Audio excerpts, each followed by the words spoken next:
We take you now from the White House in Washington to the Supreme Commander for the Allied Powers in the Pacific, General of the Army, Douglas MacArthur. My fellow countrymen, today the guns are silent. A great tragedy has ended. A great victory has been won. The skies no longer rain death. The seas bear only commerce. Men everywhere walk upright in the sunlight. The entire world lies quietly at peace. The holy mission has been completed. And in reporting this to you, the people, I speak for the thousands of silent lips forever stilled among the jungles and the beaches and in the deep waters of the Pacific, which mark the way. I speak for the unnamed brave millions homeward bound to take up the challenge of that future which they did so much to salvage from the brink of disaster. As I look back on the long, tortuous trail from those grim days of Bataan and Corregidor, when an entire world lived in fear, when democracy was on the defensive everywhere, when modern civilization trembled in the balance, I thank a merciful God that He has given us the faith, the courage, and the power from which to move victory.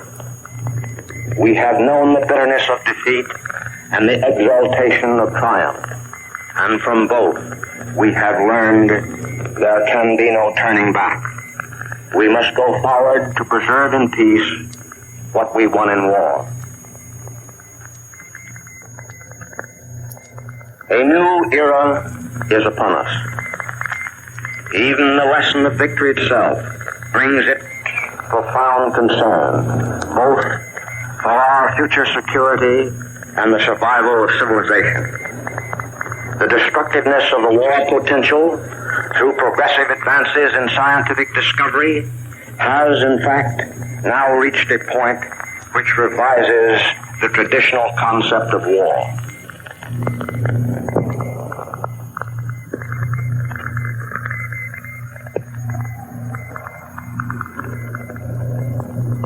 Men since the beginning of time have sought peace. Various methods through the ages have been attempted to devise an international process to prevent or settle disputes between nations.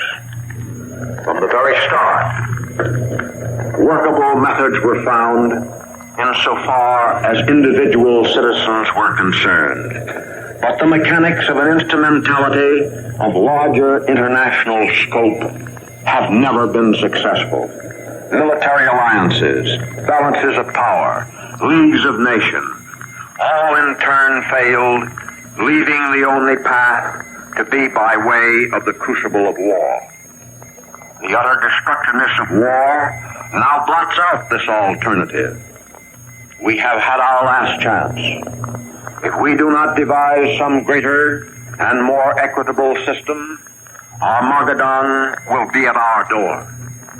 The problem basically is theological and involves a spiritual recrudescence and improvement of human character that will synchronize with our almost matchless advance in science, art, literature, and all material and cultural developments of the past 2,000 years.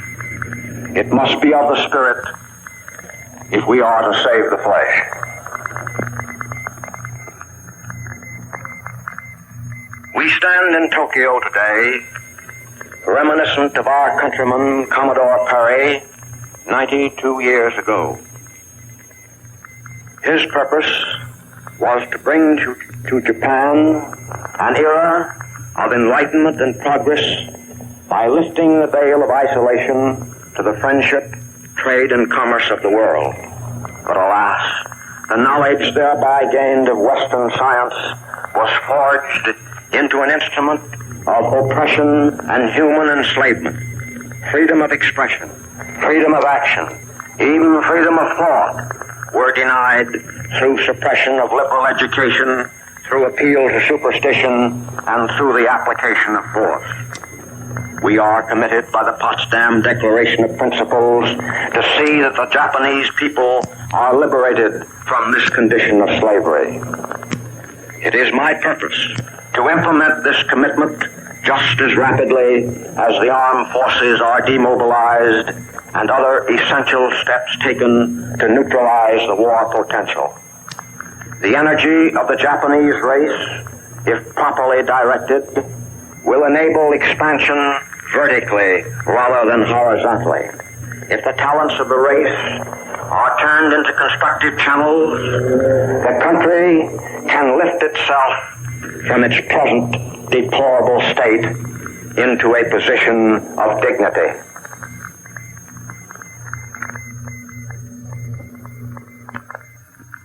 To the Pacific Basin has come the vista of a new, emancipated world. Today, freedom is on the offensive. Democracy is on the march. Today, in Asia as well as in Europe, unshackled peoples are tasting the full sweetness of liberty, the relief from fear. In the Philippines, America has evolved a model for this new free world of Asia.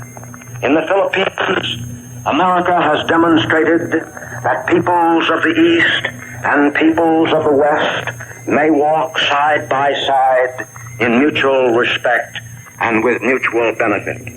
The history of our sovereignty there has now the full confidence of the East.